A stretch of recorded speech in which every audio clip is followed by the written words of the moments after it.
จากอบรมตามหลักสูตรธรรมดาเพื่อให้ได้วุฒิบัตรรับรองแล้วพึงอบรมเรื่องการเทศนาการเขียนการค้นคว้าซึ่งอาจจะเป็นเรื่องเฉพาะตัวแต่ก็สามารถฝึกขึ้นมาได้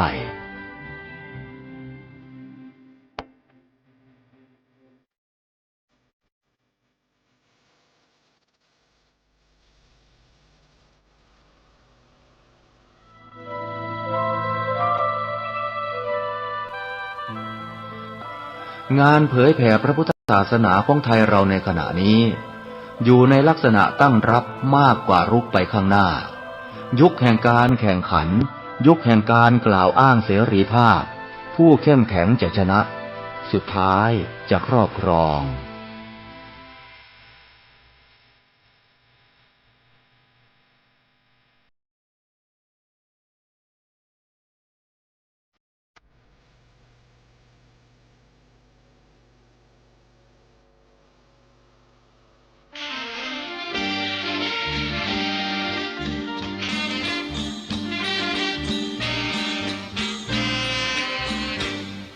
สิกรแข็งทำเป็นกระดูกสันหลังของชาติไทยจะเรืองอำนาจเพราะไทยเป็นชาติกสิกรรมกสิกรแข็งทำเป็นกระดูกสันหลังของชาติไทยจะเรืองรายการต่อจากนี้ไปขอเชิญท่านผู้ฟังทุกท่านเข้าสู่รายการดีมีคุณค่าน่าติดตามรายการเกษตรเพื่อชีวิตดำเนินรายการโดยกลุ่มรักเกษตรประสานงานโดยนายพิชัยคงพิทักษ์คณะเกษตรมหาวิทยาลัยเชียงใหม่หมายเลขโทรศัพท์053944030ขอเชิญทุกท่านติดตามรับฟังได้ณบัดนี้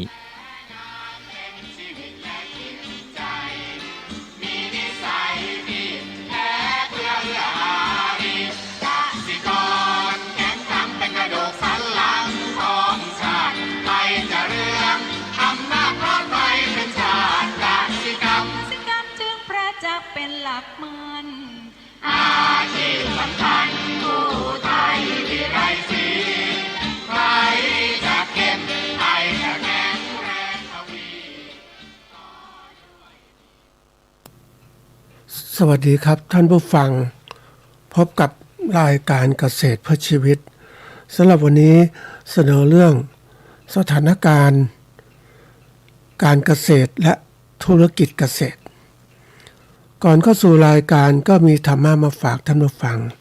หัวข้อจากหนังสือพจนานุกรมพุทธศาสตร์ฉบับประมวลศัพท์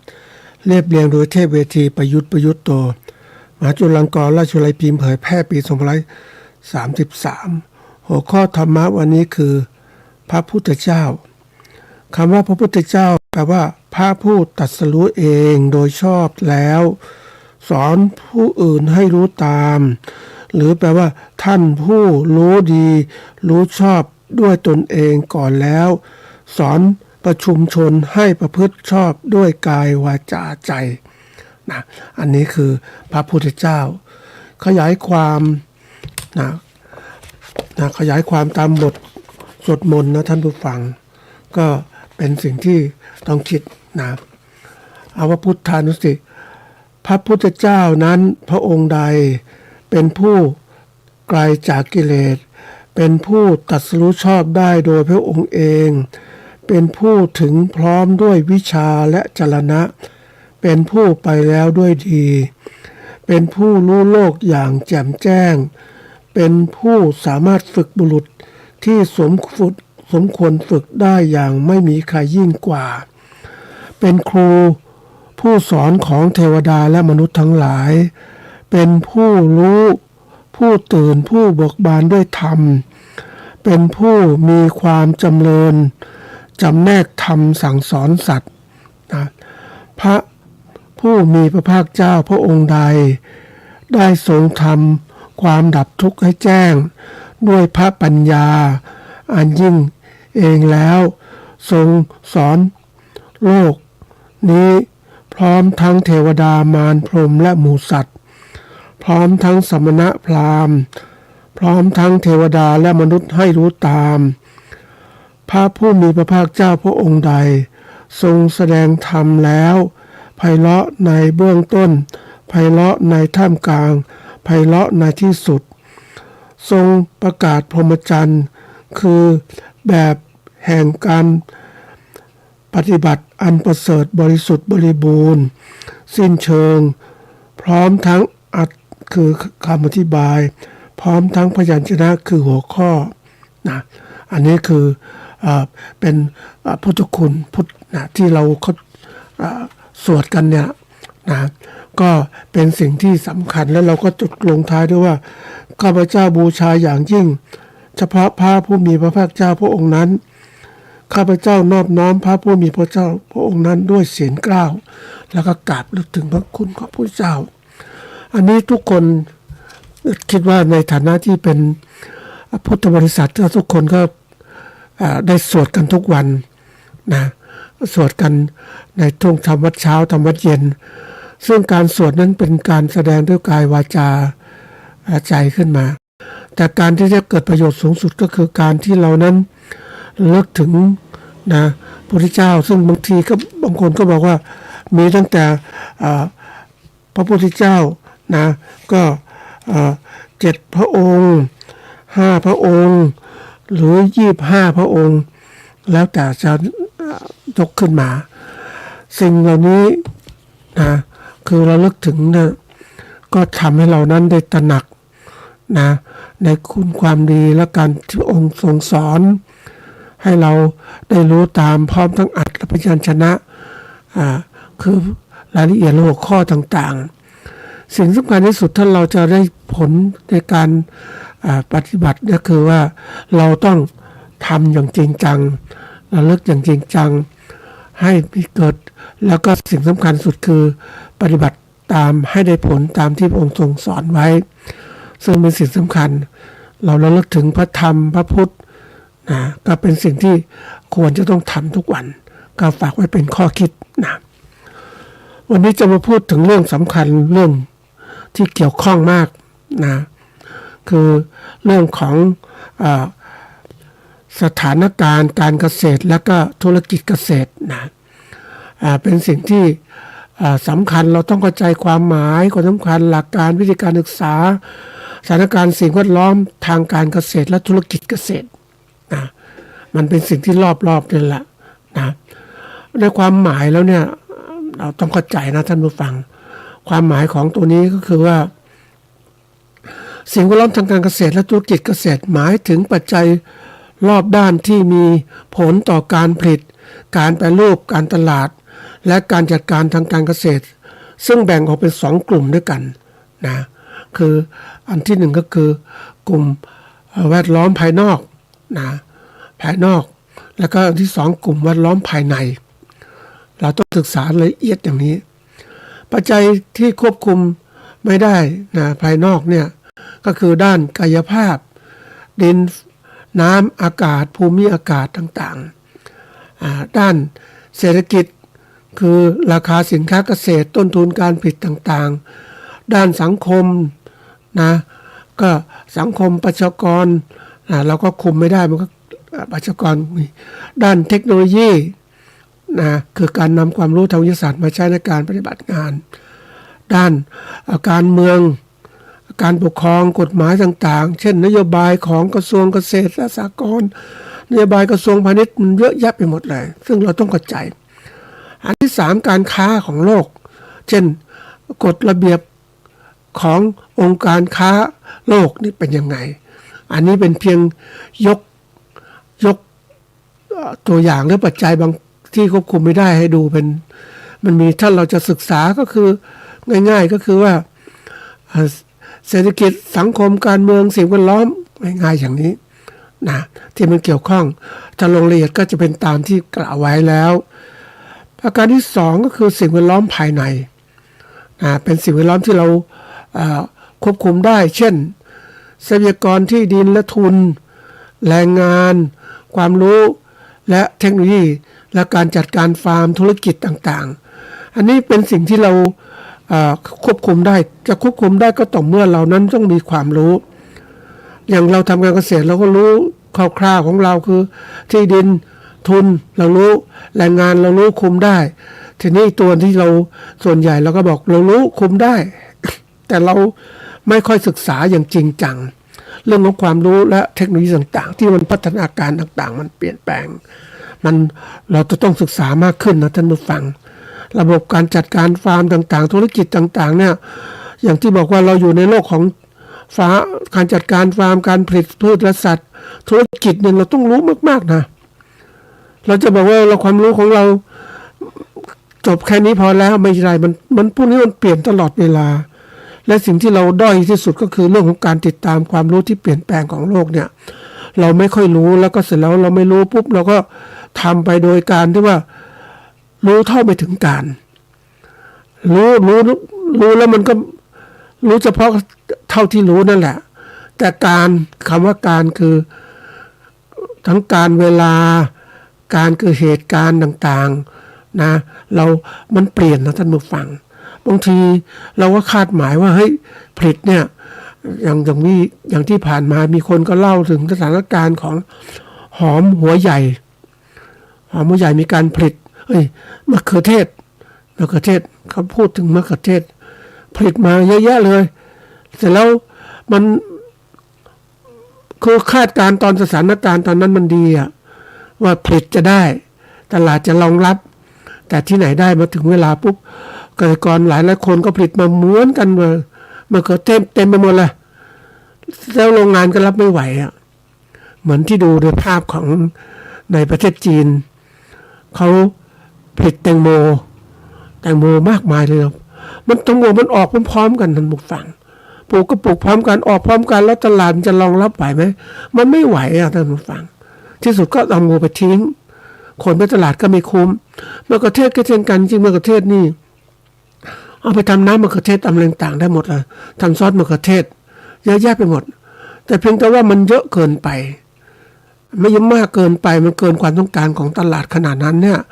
มันก็ต้องทำไม่ไหวมันก็เน่าเสียนะที่ท่านผู้ฟังเพราะฉะนั้นวิธีการเราจะศึกษาอะไรก็ต้องดูให้มันกว้างขวางไม่ใช่ว่าคาดการณ์ดีแต่ว่าเมื่อสถานการณ์มันเปลี่ยนไปแล้วเนี่ยมันปรับตัวไม่ทันมันก็เกษตรกรก็ต้องประสบกับขาดทุนนั่นเองเพราะนั้นในตัวนี้เป็นสิ่งที่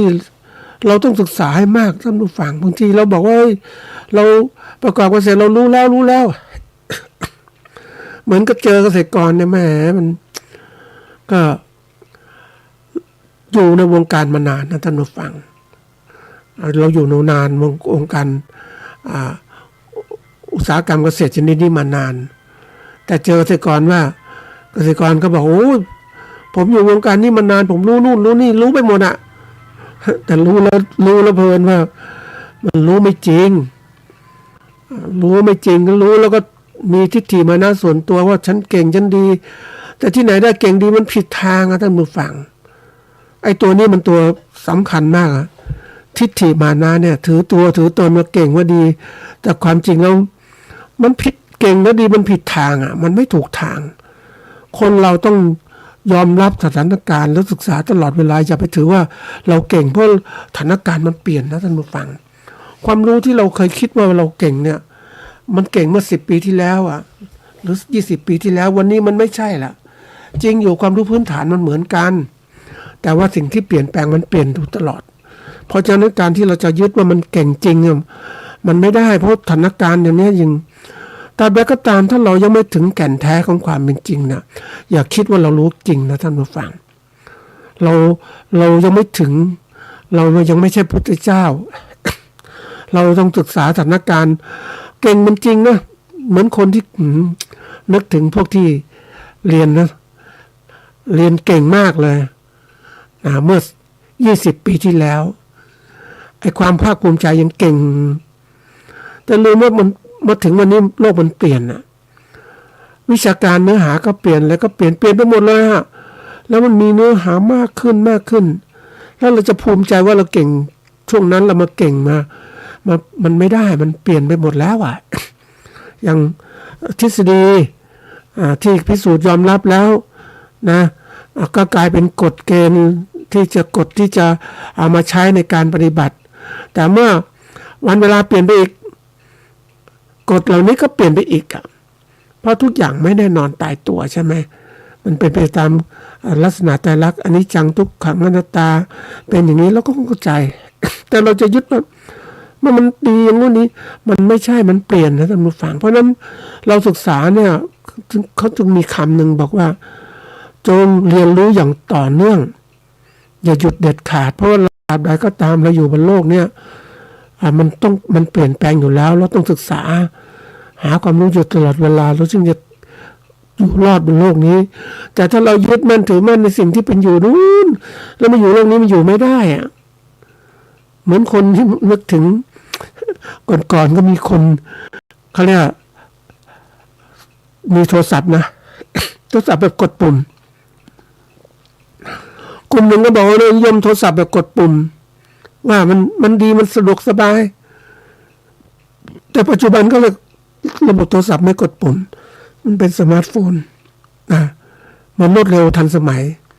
ไอ้คนกลุ่มหนึ่งก็บอกไปใช้อย่างงู้นสิกดปุ่มมันดีกว่ามันทนทาน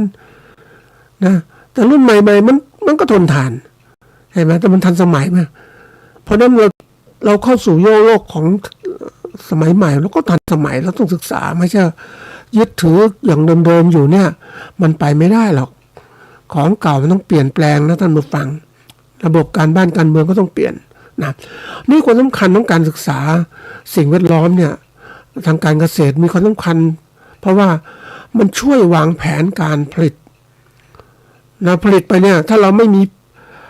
ผลิตไม่มีตลาดไม่มีรายรองรับไม่มีอะไรธุรกิจก็ขาดทุนสิเพราะเราไม่ดูอันที่สองช่วยลดความเสี่ยงจากภัยธรรมชาติจากโรคพืชแล้วราคาผันผวนต่างๆทั้งหมดเลยนะอันที่สามเพิ่มขีดความสามารถในการแข่งขันทั้งในตลาดและในประเทศและต่างประเทศเพราะว่าเรา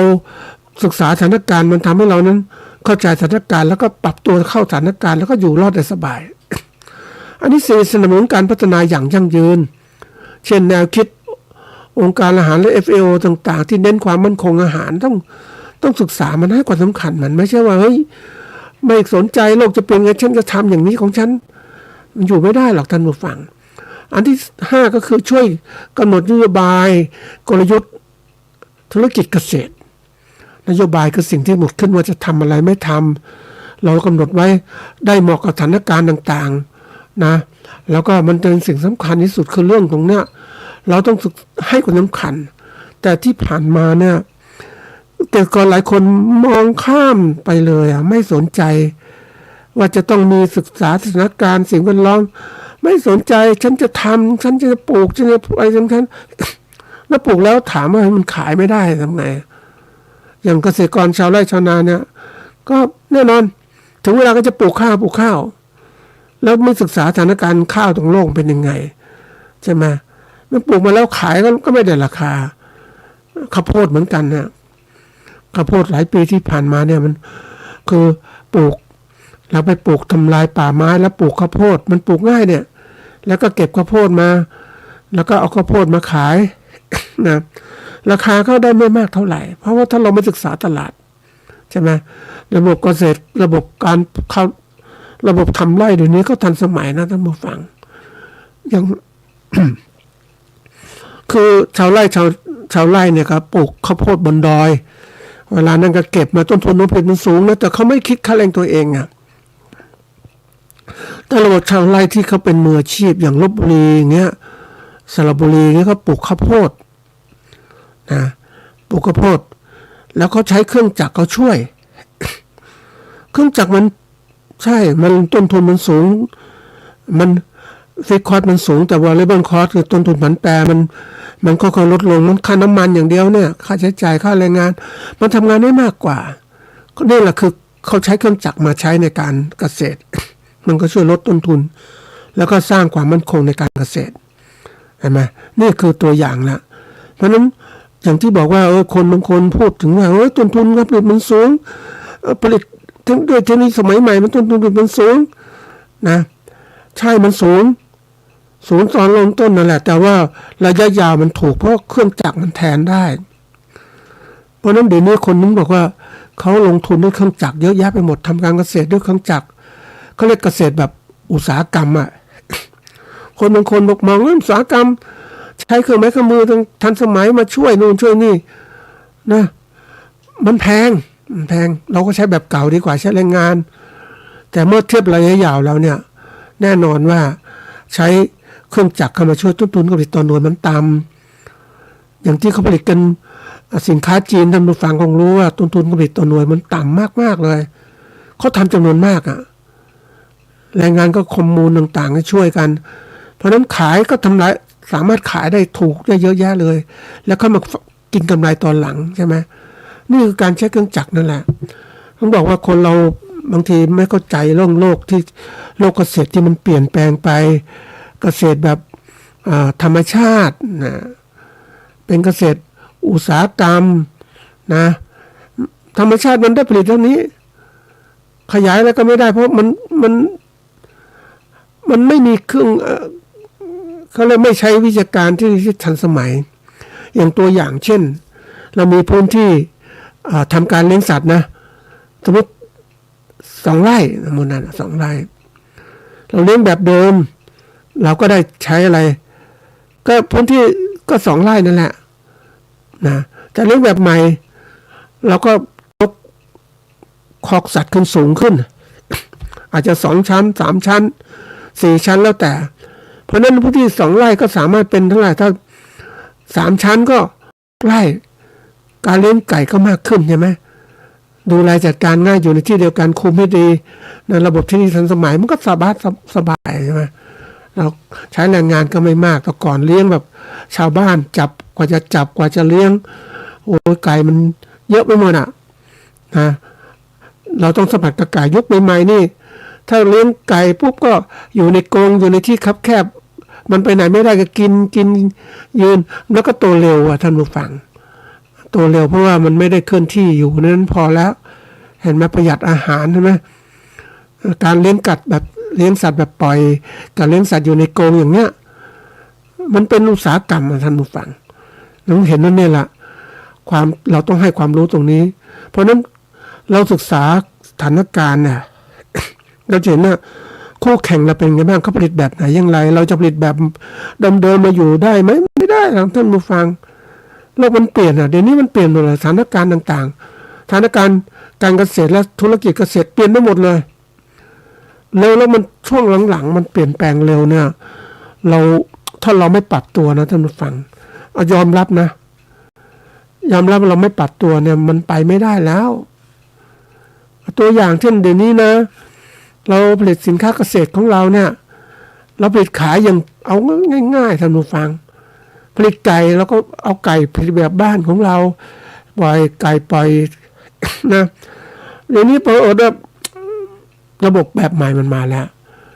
คุณต้องมีอะไรมาตรฐานการผลิตสินค้าเกษตรเขาเรียกปฏิบัติการที่ดีทางการเกษตรคุณต้องมีเกณฑ์ตรงนี้คุณจะปล่อยป่าละเลยให้มันอยู่กับพื้นดินและสกปรก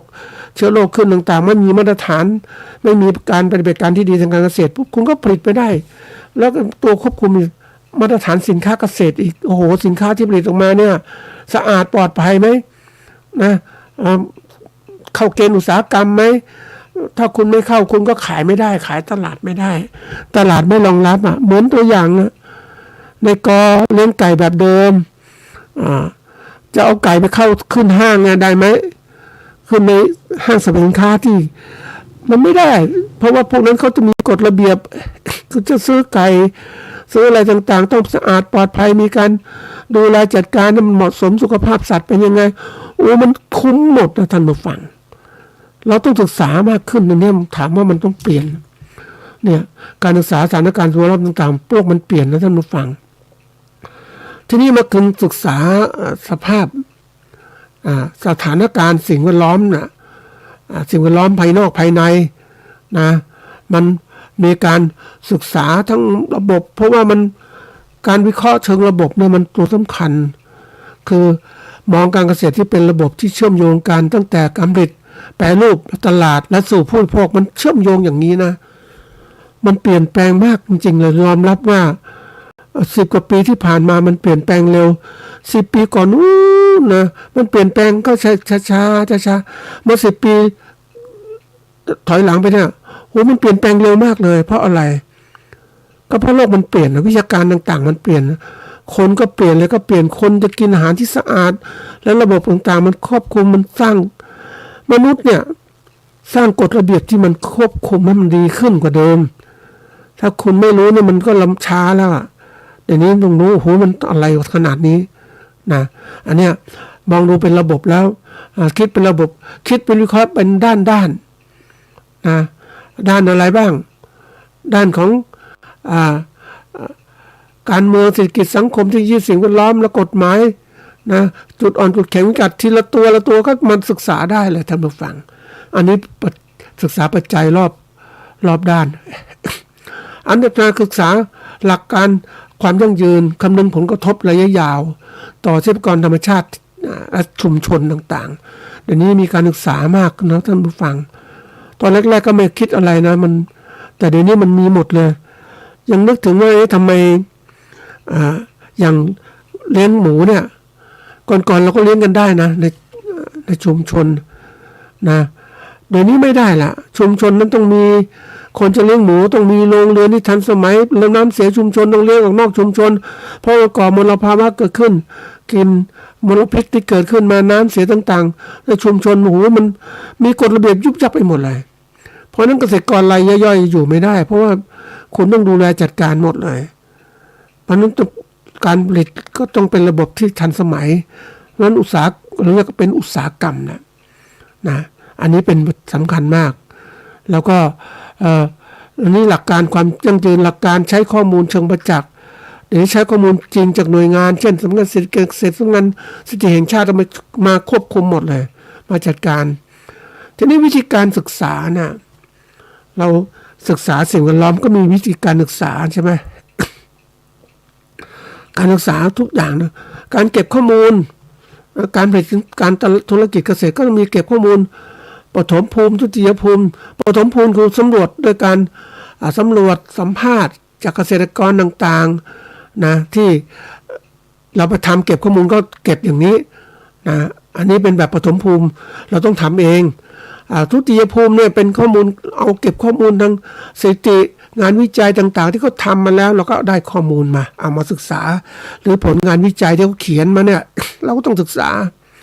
นะเราต้องเอาข้อมูลเหล่านี้มาเดี๋ยวนี้มันต้องบอกตรงท่านผู้ฟังว่าข้อมูลต่างๆเนี่ยเดี๋ยวนี้มันสำคัญนะเราทำอะไรโดยไม่มีข้อมูลเหมือนคนตาบอดน่ะทำอะไรก็ไม่เขาเรียกว่ามันไม่เห็นจริงอะท่านต้องใช้มือคลำเห็นเฉพาะที่คลำได้เท่านั้นแต่เดี๋ยวนี้มีข้อมูลที่เราไม่ได้ทำเองแต่เราศึกษาวิจัยเอาข้อมูลอื่นเอามาวิเคราะห์ต่อยอดเราก็สามารถจะทำได้เดี๋ยวนี้มันเยอะมากนะท่านผู้ฟังนะทีนี้เราศึกษาข้อมูลปกติก็จะมีการที่ว่าเราได้มีการไปเก็บข้อมูลในชุมชนหรือว่าไปพูดคุยกับผู้เกษตรกรที่ประสบความสำเร็จหรือไปฟังบรรยายวิชาการต่างๆที่เขาพูดถึงเรื่องต่างๆนะไปดูงานนะไปดูงานที่เกี่ยวข้องกับงานที่เราสนใจอย่างที่บอกว่าการดูงานนั้นถ้าเราจะดูต้องเตรียมตัวเตรียมใจต้องศึกษาให้เรียบร้อย ต้องเรียกว่ารู้ต้นตอรู้บางอย่างถึงจะไปดูงานเก็บได้แต่บางคนแบบพาคนไม่รู้อะไรไปดูงานนี่ก็เก็บอะไรไม่ได้เลยแต่พาคนที่มีพื้นฐานของงานชิ้นนั้นตารางบริบูรณ์ผู้ปกครองก็จะมองออกว่าเฮ้ยมันจะเก็บอะไรได้ที่เป็นประโยชน์มีคำถามอะไรเกิดขึ้นอันนี้สำคัญนะท่านผู้ฟังนะเราเองเนี่ยเราปกติเนี่ยเราไม่ได้ฝึกกันเท่าไหร่นะท่านผู้ฟังเพราะว่าเกษตรกรคิดว่าฉันก็รู้แล้วแค่นี้ฉันก็ทำเป็นแล้วฉันก็รู้แล้ว มันรู้ไม่ถึงนะท่านผู้ฟังเพราะว่าบางอย่างมันลึกอย่างเราไปดูเอาง่ายๆนะท่านผู้ฟังไปดูเขาทำนาเราเป็นชาวนาไปดูเขาทำนาไปดูเขาทำแต่เราเคยคิดไหมว่าเราต้องรู้ปัจจัยต่างๆที่เกี่ยวข้องทั้งหมดทั้งนาทำไมเขาทำเป็นอย่างนั้นเราต้องศึกษาพันธุ์ข้าวเป็นยังไงทำไมเขาใช้พันธุ์ข้าวนี้เราเองเป็นยังไงเปรียบเทียบของเราด้วยทำไมก็เตรียมเชือกยังไงไถด่าไถแปรยังไงบ้างให้น้ำยังไงเดี๋ยวนี้ทำนาแบบมีชนิดว่าเริ่มแล้วนะท่านผู้ฟังเริ่มวิธีการทำนาแบบใช้น้ำน้อยเพ ราะน้ำมันโอ้โหชะน้ำทำนาภาคกลางน้ำมากเนี่ยจะทำนาภาคอื่นน้ำน้อยทำยังไงก็ไม่ได้ทำมากนะปกติเขาจะมีระบบของเขาเพราะระดับไหนที่จะเขาเรียกว่า พอน้ำพอสำหรับการข้าวช่วงข้าวตั้งท้องน้ำต้องมากความอุดมสมบูรณ์ดินดีแล้วข้าวด้วยมันคัดติดรวงแล้วนะติดรวงแล้วก็เริ่มลดน้ำลงไปลดจำนวนนาทีนี้ข้าวไก่แก่ปุ๊บไก่แก่มันก็นับพื้นนาก็แห้งนี่เป็นฤดูกาลอย่างนี้มันก็เขาก็เก็บเกี่ยวได้ง่ายนะแต่ภาคกลางเนี่ยโอ้ยน้ำมากทั้งปีนะเก็บเกี่ยวตอนข้าวติดรวงข้าวจะเก็บเกี่ยวก็ลำบากน้ำมันก็ขึ้นอยู่ว่าเราระบบการจัดการอย่างไรถ้าเรามองปุ๊บเราจะเห็นว่าทำไมแต่ละที่จะเป็นอย่างนี้ความแตกต่างพันธุ์ข้าวความแตกต่างการเก็บต่างๆมันจะบอกหมดเลย การดูงานนะให้ความรู้มากนะท่านผู้ฟังนะทีนี้เราได้ข้อมูลมาแล้วเราก็วิเคราะห์ข้อมูลอย่างวิเคราะห์ปกติชาวนาเราเนี่ยเราจะวิเคราะห์เรื่องสนใจเรื่องการผลิตมากกว่าการผลิตจะทำไงนี่มากให้ได้ข้าวมากอย่างไรแต่เราไม่ได้สนใจเรื่องของแนวโน้มราคาเราพลาดหลายอย่างนะปกติเราต้องสนใจทั้งหมดเลยนะเราข้อมูลเนี่ยที่เราได้มาไม่ว่าเก็บมาด้วยตัวเองหรือเก็บมาจากทุติยภูมิคือคนอื่นเก็บมาให้แล้วก็เอามาวิเคราะห์ต่อเราก็ต้องศึกษาอย่างการเกษตรของเราเนี่ยเราต้องวิเคราะห์แนวโน้มราคาวิเคราะห์ต้นทุนและผลตอบแทนที่เคยบอกท่านผู้ฟังว่าเราต้องมีความตระหนักถึงว่าเป็นผู้ประกอบการทำธุรกิจเราต้องมีกำไรต้องคิดตรงนี้ด้วยวิเคราะห์ความเสี่ยงที่เกิดขึ้นแล้วความเสี่ยงกับการเกิดขึ้นของสิ่งที่ไม่พึงปรารถนาไม่เป็นไปตามแผน การเกษตรมันการถ้าเรามองการเกษตรปลูกพืชเลี้ยงสัตว์มันเสี่ยงเรื่องการจัดการนะสิ่งแวดล้อมต่างๆแต่ถ้าพิจารณาทั้งการธุรกิจปุ๊บโอ้โหมันเสี่ยงมากเลยทั้งการผลิตต่างๆและการค้าการขายคู่แข่งคู่ค้าเป็นยังไงมันมีผลต่อธุรกิจคือกำไรธุรกิจคือผลตอบแทนที่เป็นตัวเงินมันเยอะมากถ้าเราคิดคือเราคิดระบบเล็กๆแล้วก็คิดแค่การผลิตแต่คิดระบบใหญ่ผลิตธุรกิจมีประกอบด้วยการผลิตและการตลาดนี่แหละคือสำคัญเราต้องมองให้ครบอย่างนี้ถ้าเรามองเล็กเราก็คิดว่าสำเร็จแล้วเราเลี้ยงผลิตข้าวได้แล้วอะไรแล้วแต่เวลามาขายไม่ได้กำไรท่านผู้ฟังเพราะเราไม่ได้คิดให้มันครบนะท่านผู้ฟังอันนี้เป็นเรื่องใหญ่นะท่านผู้ฟังนะปัญหาของเกษตรกรไทยนะคือการไม่พิจารณาให้เป็นระบบไม่มีการวิเคราะห์ข้อมูลละเอียดมันก็กลายเป็นปัญหาที่เกิดขึ้นคือเรื่องของแนวโน้มราคาต้นทุนความต่างๆที่เกิดขึ้นนะมันก็เลยกลายเป็นว่าผลิตเกษตรกรผลิตสินค้าเกษตรมาแล้วก็ประสบปัญหากับการขาดทุนนะถ้ามองภาพรวมนะท่านผู้ฟังภาพรวมก็คือขาดทุนแล้วก็มันก็ขาดทุนเยอะไปหมดมันสะสมหรือว่าถ้าไม่ขาดทุนก็ได้กำไรน้อยนะบางทีการวิเคราะห์เนี่ยเขาบอกว่าต้องมีเขาเรียกว่าการใช้เครื่องมือวิเคราะห์ง่ายๆนะท่านผู้ฟังก็คืออย่างเราเองเนี่ยอันนี้จะพูดถึงตัวสำคัญตัวหนึ่งก็คือการที่เราหาการวิเคราะห์ที่มาช่วยเราก่อนคืออันที่หนึ่งคือการพยากรณ์เราต้องรู้จักมองไปข้างหน้ามันจะมีอะไรเกิดขึ้นอย่างไรสถานการณ์อย่างไรมองตั้งแต่เศรษฐกิจสังคมการเมืองทุกอย่างนะอันที่สองเนี่ยมองรูปแบบที่ว่าเรื่องของเศรษฐกิจการเมืองการปกครองสิ่งแวดล้อมกฎระเบียบต่างๆอันนี้ก็เป็นตัวที่ย่อยลงมาแล้วนะอันที่สามเนี่ยวิเคราะห์จุดอ่อนจุดแข็งวิกฤตโอกาสของเราเป็นอย่างไรธุรกิจของเราอย่างไรต้องหัดวิเคราะห์เพราะว่า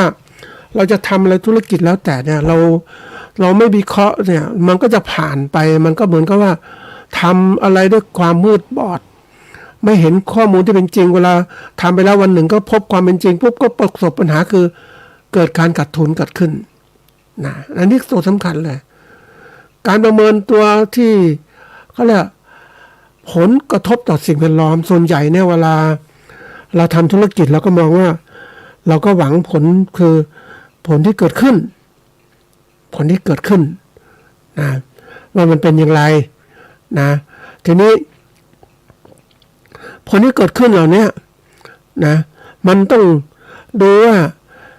ผลที่ได้เกิดขึ้นมาแล้วทำแล้วได้ผลอะไรนะถัดมา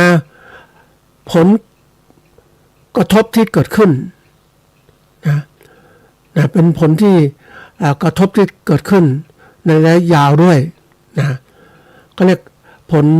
ผลได้ผลกระทบและผลสืบเนื่องไอ้สืบเนื่องมันต้องเก็บข้อมูลไปเรื่อยๆนะมูฟังการทำอาชีพอะไรก็แล้วแต่ต้องเก็บข้อมูลอย่างต่อเนื่องเราไม่ใช่ว่าเฮ้ยเก็บข้อมูลนั้นเนี่ยอยู่แค่นี้หยุดจบแล้วเนี่ย มันไม่ใช่มันจะมีอะไรที่กระทบอีกเพราะว่ามันการเกษตรเนี่ยนะธุรกิจเกษตรมันมีผลกับสิ่งแวดล้อมกระทบมากเลยเพราะว่าอย่างที่บอกเกษตรนั้นปลูกพืชเลี้ยงสัตว์ต้องการรับผลกระทบจากสภาพดินฟ้าอากาศอุณหภูมิภูมิศาสตร์ต่างๆที่เกิดขึ้นภูมิอากาศต่างๆที่เกี่ยวข้องมันเยอะไปหมดแล้วถ้าเจาะลึกลงไปอีกก็ไปพบว่าเกี่ยวข้องกับผู้ผลิตด้วยกันผู้บริโภคด้วยกันการบ้านการเมืองก็เกี่ยวข้องหมดเลยนะสรุปสั้นๆเนี่ยก็คือว่านะการศึกษาสถานการณ์สิ่งแวดล้อมทางการเกษตรและธุรกิจคือการวิเคราะห์ปัจจัยภายในและภายนอกที่มีผลกระทบต่อการผลิตและการตลาดทั้งหมดศึกษาไปเพื่ออะไรเพื่อใช้ในการวางแผนลดความเสี่ยงเพิ่มประสิทธิภาพและพัฒนาให้สู่ความยั่งยืนนะอันนี้เป็นสิ่งที่เราจะต้องหัดคิดเวลาทำการเกษตรทุกเรื่องเนี่ยมันถ้าพูดถึงถ้าเราคิดเราไม่คิดเลยมันก็ได้แต่เราก็ประสบปัญหาขาดทุนทีนี้การเกษตรยุคใหม่เนี่ยเป็นเรื่องการเกษตรที่เรียกว่าเป็นการเกษตรที่เรียกว่าเราต้องการผลกำไรเพราะนั้นเมื่อต้องการผลกำไรเนี่ยมันต้องศึกษาละเอียดลงไปอีกนะว่าเฮ้ยมันมีอะไรที่เกี่ยวข้องมากมันละเอียดนะท่านผู้ฟังแต่ถ้าเราไม่ศึกษาเลยเราก็ไม่รู้อะไรละเราก็คิดว่าสบายใจทำเนี่ยเกษตรกรทำได้ตามใจคือไทยแท้ก็คิดอย่างนั้นไม่คิดอะไรต่างๆแล้วเนี่ยมันต้องเกิดปัญหาว่ามันไม่ได้กำไรเท่าที่ควรนะท่านผู้ฟังเราจะให้สิ่งนี้มันเกิดขึ้นมาอีกได้ไหมเราไม่ควรให้มันเกิดขึ้นเพราะว่าทุกอย่างเนี่ยมันเป็นเพราะว่าเรา คุณภาพของตัวเรามากกว่านะที่เราจะยอมทนเจ็บปวดทุกข์ทรมานจากการกระทำที่ผิดพลาดของเราบ่อยๆครั้งเนี่ยมันไม่ควรจะเกิดขึ้นอีกแล้วนะเพราะนั้นตอนนี้บอกว่าเราถึงเวลาแล้วที่เราจะต้องมาปรับปรุงตัวเองให้มันดีขึ้นนะมันจะทำยังไงจะได้ไม่เกิดความเสียหายที่เกิดขึ้นนะทีนี้มาดูตัวแรกของเรานะเราจะไม่อยากพบความเสียหายในการประกอบการธุรกิจของเราก็คือว่าเราต้องศึกษาเรื่องการพยากรณ์คำว่าการพยากรณ์เนี่ยคือกระบวนการคาดการณ์เหตุการณ์หรือแนวโน้มในอนาคตโดยอาศัยข้อมูลในอดีตและปัจจุบันมาวิเคราะห์อย่างเป็นระบบ เพื่อช่วยให้ผู้ประกอบการตัดสินใจนะในการจะวางแผนพยากรณ์ยอดขายนะผลผลิตทางการเกษตรราคาหรือความต้องการของตลาดการพยากรณ์เนี่ยเป็นสิ่งที่เราต้องมันเหมือนหมอดูท่านผู้ฟัง หมอดูคู่กับหมอเดาแต่หมอดูเนี่ยถ้าพูดจริงๆแล้วเขาก็อ้างอิงเรื่องของการวันเดือนปีเกิดต่างๆใช่ไหมเอามาคาดการณ์นู่นคาดการณ์นี่แล้วก็เขียน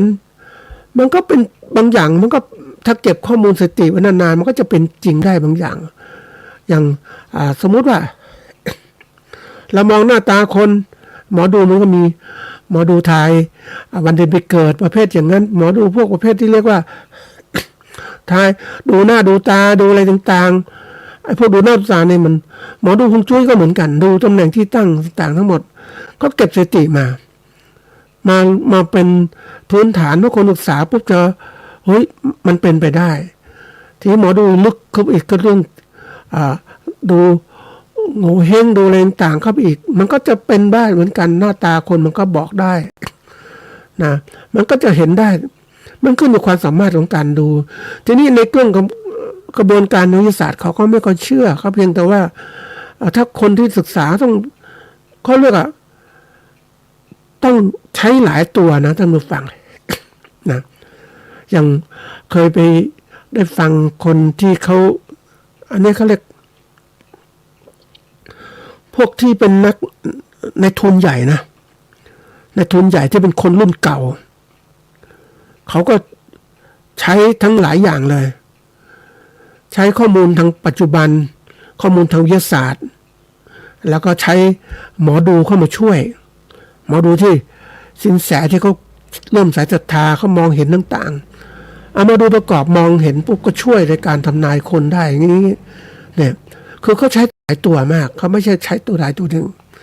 แต่การที่เรามีคำพยากรณ์ต่างๆเนี่ยมันช่วยในการที่เราจะสร้างความมั่นใจระดับหนึ่งว่ามันน่าจะเกิดประโยชน์มันน่าจะเป็นอย่างนี้มันช่วยได้นะท่านผู้ฟังถ้าเราเก็บข้อมูลมากๆเนี่ยมันเป็นเรื่องที่เขาเรียกว่าในแง่ของวิทยาศาสตร์เนี่ยเขาเรียกว่าเป็นข้อมูลทางสถิติมันเขาเก็บข้อมูลอย่างสภาพดินฟ้าอากาศที่เปลี่ยนแปลงของโลกมันเป็นยังไงเขาเก็บมาเรื่อยเดือนนั้นปีนั้นแล้วก็เก็บข้อมูลได้เหมือนกันนะระดับหนึ่งที่น่ามันเพื่อก็เป็นความจริงของธรรมชาติอย่างแต่ละเดือนที่ถ้าเราจดข้อมูลนั้นนะเดือนอ้ายเดือนยี่น้ำก็ไหลลงอย่างเงี้ยสมมติเราทำมามันเป็นมานานมากมันก็ต้องแบบคิดว่านี่คือธรรมดาแต่ความจริงมันเครื่องของการเก็บเพราะนั้นคนที่จะเก็บข้อมูลได้เก่งๆเนี่ยนะเอามาพยากรณ์ได้ครบเครื่องให้ความสำคัญ ศึกษาละเอียดความเปลี่ยนแปลงต่างๆมันชี้นำก่อนๆก็ไม่เคยคิดนะท่านผู้ฟังเรื่องนี้แต่เพิ่นว่ามันเกี่ยวข้องกับวิทยาศาสตร์อย่างกรณีเห็นมดขนไข่วันหนึ่งเคยนั่งดูมดขนไข่นะมันขนนะโหมันรับรู้คือถ้าพูดถึงในแง่ของถ้าเราสังเกตเราไม่มีเครื่องไม้เครื่องมือวัดใช่ไหมแต่เราดูมดขนไข่มันขนอากาศมันร้อนอบอ้าวมันก็ขนแล้วหลังจากนั้นปุ๊บไม่นานฝนก็ตกหนักน้ำท่วมแล้วก็ถ้าเราไม่มีเครื่องมือเราก็บอกมันแค่สัตว์สัญญาณสัตว์มันบอกได้นะ มันบอกถึงการที่ว่ามีเหตุการณ์อะไรต่างๆเกิดขึ้นเพราะว่ามันก็รับความชื้นมันเป็นสิ่งมีชีวิตรับความชื้นในอากาศมันการความชื้นในอากาศมันเกิดขึ้นมันจะเกิดบอกเป็นพายุต่างๆเตรียมการสัตว์มันเตรียมการต่างๆได้ นะอย่างกรณีของแผ่นดินไหวอะไรต่างๆมันสัตว์มันก็รู้นะแต่มันไม่สามารถจะชี้นำแต่ถ้าคนไวเนี่ยก็เอาข้อนี้มาเป็นตัวชี้นำทางเป็นข้อมูลตัวชี้นำทางข้อมูลต่างๆว่าเหตุการณ์ต่างๆเกิดขึ้นอย่างไรนะเราก็สามารถทีนี้คนที่ยุคใหม่ๆเนี่ยเขาก็ใช้ข้อมูลทางเครื่องวัดอุณหภูมิภูมิอากาศไฮโกรมิเตอร์ต่างๆเนี่ยนะก็เอามาวัดได้เหตุการณ์ต่างๆเกิดขึ้นอย่างสมัยก่อนการอบอ้าวต่างๆมันแสดงว่าฝนจะตกข้างหน้าเนี่ยนะอบอ้าวนะเราก็รู้คือข้อมูลแต่ละเดือนแต่ละวันแต่ละเดือนในรอบปีหนึ่งก็สามารถเก็บมาแล้วหลายปีรวบรวมมาแล้วก็เป็นตัวชี้นำนะรุ่นหลังๆเขาจะบอกว่าการเก็บข้อมูลไม่ธรรมดาเขาเก็บแล้วก็สามารถเอามาทำนายได้เหตุการณ์มันประวัติศาสตร์มันซ้ำรอยท่านผู้ฟังมันมีตัวชี้นำนั่นเองนะอันนี้เข้ามาดูว่าการเอาข้อมูลเหล่านี้มาพยากรณ์การใช้ข้อมูลและหลักวิชาการเพื่อคาดการณ์อนาคตอย่างมีเหตุมีผล คือมันมีเหตุผลประกอบมันจะเป็นอย่างนี้อย่างนี้ทีนี้ความสำคัญของการพยากรณ์นะพยากรณ์นะก็ช่วยวางแผนการผลิตและการตลาดช่วยลดความเสี่ยงจากความไม่แน่นอนช่วยจัดสรรทรัพยากรได้อย่างเหมาะสมสนับสนุนการตัดสินใจอย่างเชิงกลยุทธ์แล้วก็จะมีการนำข้อมูลเหล่านี้ไปใช้ มันช่วยคาดการณ์เพราะปกติถ้าเราไม่มีอะไรตัวชี้นำเลยเนี่ยอย่างตัวอย่างเนาะทำไมคนเขากลัวก่อนเขาเรียกหมอดูอย่างนี้หมอดูทำนายสถานการณ์ของโลกว่าจะเกิดสงครามโลกอย่างนู้นอย่างนี้แล้วแต่คนแต่ถ้าเรารู้จักข้อมูลมันชัดเจนทำนายก็ส่วนหนึ่งนะแล้วก็ดูข้อมูลเรื่องของหลักการและเหตุผลในการเกิดสงครามเราจะดูได้ว่ามันเกิดในสงครามโลกครั้งที่ 1 ที่ 2เป็นยังไงที่ 3จะเป็นยังไงมันก็นำมาสู่ที่ 3จะรู้ว่าความอดอยากยากแค้นการเอารัดเอาเปรียบคนไม่พอใจต่างๆเกิดขึ้นมันจะเกิดเป็นอย่างนี้สะสมขึ้นมามันก็จะระเบิดขึ้นมาเหมือนกับว่าความทนไม่ได้ที่เกิดขึ้นนะเพราะฉะนั้นในทุกอย่างที่เราเกี่ยวข้องในการเกษตรเนี่ยเราสามารถเอามาใช้ได้สำหรับฟัง มันอย่างวันนี้ตัวอย่างนะเรามีข้อมูลทางสถิติว่าประเทศไทยนะมีหนี้สินครัวเรือนสูงเรามีข้อมูลสถิติอยู่แล้วเนี่ยจริงมันมากขึ้น GDP มันลดลงใช่ไหมเพราะผู้บริหารประเทศไม่เก่งใช่ไหม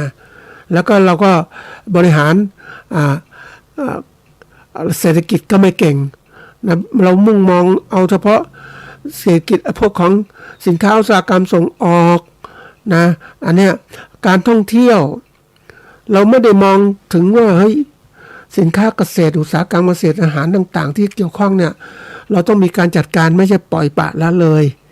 นะแต่ที่ผ่านมาเพราะมันความไม่สนใจเราไม่มีฝีมือในการบริหารอย่างเงี้ยแล้วก็เราก็เก็บข้อมูลได้นี่แหละเป็นตัวสำคัญเนี่ยเราก็ต้องคิดทีนี้วิธีการศึกษาเนี่ยแล้วข้อมูลพยากรณ์นะก็มีสถิติต่างๆถ้าเราอยากรู้ด้วยมันข้อมูลส่งออกเป็นยังไงประเทศต่างๆไงทำไมข้าวราคาบางปีมันสูงเพราะต่างประเทศต้องการใช่ไหมยิ่งบางที่บางประเทศเกิดภาวะวิกฤตน้ำท่วมภัยแล้งต่างๆก็ต้องอาหารไม่พอก็ต้องซื้อข้าวของเราทีนี้เราพวกนี้มันขึ้นอยู่กับเหตุการณ์ต่างๆมันเปลี่ยนแปลงแต่ถ้าเราเก็บข้อมูลจะเริ่มรู้มากขึ้นนะทีนี้วิธีการศึกษาทางพยากรณ์ศาสตร์เนี่ยมันมีเดี๋ยวนี้มันมีพยากรณ์นั้นเหตุการณ์อดีตรวมมาพยากรณ์นั้นเหตุการณ์นี้เกิดขึ้นอย่างไรมันเชื่อมโยงกันนะท่านผู้ฟังเหมือนเรามีเหตุปัจจัยทำให้เกิดผลแบบเนี้ยนะเพราะฉะนั้นเราก็เก็บเหตุปัจจัยไว้มันจะเกิดผลอย่างที่บอกว่าประเทศไทยคนไทยมีหนี้สินเยอะหนี้ครัวเรือนมากการเจริญโตไม่ค่อยดีนะแล้วเสร็จแล้วยิ่งวันนี้ค่าใช้จ่ายเรื่องของการอะไรประชานิยมสูงไม่ว่าจะเรื่องของ30 บาทรักษาทุกโรคเงินบำเหน็จดำรงชีพนะ600 บาทต่อเดือน700 บาทต่อเดือนนี่มันก็เกิดขึ้นมาก็เป็นภาระและอย่างคือช่วงนี้เราก็เก็บข้อมูลได้เลยว่าเฮ้ยนะสังคมไทยเป็นสังคมผู้สูงวัยแล้วต่อไปจะสูงวัยเนี่ยคือ คนอายุเกิน60แล้วเยอะมากนะแล้วคนรุ่นใหม่ก็ไม่ก็เกิดขึ้นแล้วต่อไปใครจะทำงานเพื่อประเทศของเราแต่ที่เราเดือดร้อนน้อยๆเพราะว่าเรายังไม่ใช้แรงงานต่างประเทศอยู่ใช่ไหมมันก็ไม่เดือดร้อนอะไรแต่ทีนี้ถ้าเราในฐานะที่เราต้องเก็บข้อมูลสมมุติเราอยู่ในวงการเกษตรเลยถ้าอย่างนี้นะเด็กเกิดน้อยเราจะผลิตอาหารมันมากมันก็สำหรับเด็กมันไม่ก็เกิดแหละนะอาหารมากมันต้องผลิตอาหารมากเกินไปมันก็สินค้าก็เกินละราคาก็ตกต่ำมันเป็นธรรมชาติอย่างนั้นเราต้องหาทางส่งออกเราต้องคิดพอสมควรนะท่านผู้ฟังมันนั่งคิดดูการทำนายต่างๆนะเขาบอกวิธีการศึกษาพยากรณ์ศาสตร์เนี่ยคือการเราแบ่งเป็นหลักๆคืออันที่1วิธีการศึกษาก็เหมือนกับว่ากำหนดวัตถุประสงค์ชัดเจนว่าเราต้องการจะพยากรณ์อะไรเช่นปริมาณผลผลิตราคาสินค้าเกษตรความต้องการของผู้บริโภคเราก็เก็บตัวเลขของเราสิว่า ที่ปี2 ปี 5 ปีที่ผ่านมาเป็นไงแต่ละปีปริมาณผลิตข้าวเป็นยังไงราคาข้าวเคลื่อนไหวยังไงบ้าง ความต้องการผู้บริโภคเป็นยังไงยิ่งผู้บริโภคเนี่ยลดน้อยลงนะมีแต่คนแก่อย่างเงี้ยเราทำยังไงเห็นไหมต้องคิดละมันจะได้ตัวเลขนะท่านผู้ฟังยิ่งไปดูสถิติสำนักงานสถิติการเกษตรมันเยอะมากสำนักงานสถิติแห่งชาติอย่างนี้ก็บอกเลยเราเดี๋ยวนี้เราสามารถเข้าดูข้อมูลได้นะท่านผู้ฟังว่า พยากรณ์ประเทศไทยเท่าไหร่อัตราการเกิดเท่าไหร่สินค้าเกษตรต้องการเท่าไหร่แล้วข้าวต่างๆหรือสินค้าตัวไหนที่น่าวิตกกังวลเตรียมการแต่ที่เราผลิตข้าวเพราะว่าข้าวคืออาหารหลักของเรา นะบางคนบอกว่าอะไรไม่พอขอกินไปก่อนมีข้าวกินก็โอเคละข้าวเปลือกก็ยังได้อยากกินก็สีเอาอะไรเอานะก็ตามเป็นข้าวสารนี่คือตัวอย่างของเราที่เราคิดนะเราต้องเก็บข้อมูลเหล่านี้ขั้นตอนที่2รวบรวมข้อมูลในอดีตที่ผ่านมาเป็นแต่ละปีเก็บมาแล้วข้อมูลปัจจุบันเป็นยังไงมันจะเรียงหมดแล้วและอนาคตจะเป็นไงถ้าเราทำได้มันจะชี้แล้วว่าอนาคตจะเป็นไงมันเหมือนเส้นทางอ่ะท่านผู้ฟังอนาคตจะมองไม่ถึงแต่ว่าเรามีข้อมูลเส้นกราฟขึ้นมาตลอดแล้วปัจจุบันก็ขึ้นอีกแนวโน้มอนาคตก็ต้องขึ้นใช่ไหมมันเป็นทิศทางผลักดันอย่างนี้นะข้อมูลสถิติต่างๆวิจัยต่างๆเก็บมาเราก็เก็บข้อมูลเหล่านี้มาขั้นตอนที่3เลือกวิธีพยากรณ์แบบเชิงคุณภาพความเห็นประสบการณ์การสัมภาษณ์ต่างๆการความเห็นเบื้องต้นเนี่ยอันนี้ก็เป็นข้อมูลเชิงคุณภาพที่เราเก็บมาจริงๆเชิงปริมาณก็เราหาค่าเฉลี่ยต่างๆหาค่าเฉลี่ยความเคลื่อนไหวหาค่าวิเคราะห์แนวโน้มอนุกรมเวลาแล้วก็แบบจำลองถดถอยแล้วก็มีการจำลองนะแล้วก็มีการวิเคราะห์คำนวณพยากรณ์ต่างๆนะอันนี้แล้วก็ประเมินความแม่นยำตรวจสอบการเปลี่ยนแปลงต่างๆนะแล้วก็เราใช้ข้อมูลเหล่านี้ประมาณทั้ง5 ปีนะแล้วก็ดูคาดการณ์ล่วงหน้าว่าจะเป็นยังไงโดยสรุปแล้วเนี่ยพยากรณ์เนี่ยคือการคาดแนวโน้มในอนาคตโดยใช้ข้อมูลในอดีตวิธีการสถิติแล้วก็ประเมินของผู้เชี่ยวชาญมีขั้นตอนกำหนดสูงรวบรวมข้อมูลเรื่องวิธีการพยากรณ์วิเคราะห์ผลประเมินผลแม่นยำหรือไม่แล้วนำไปใช้ในการวางแผนตัดสินใจทางธุรกิจอันนี้เป็นสิ่งที่ฝากไว้ก่อนนะท่านผู้ฟังนะ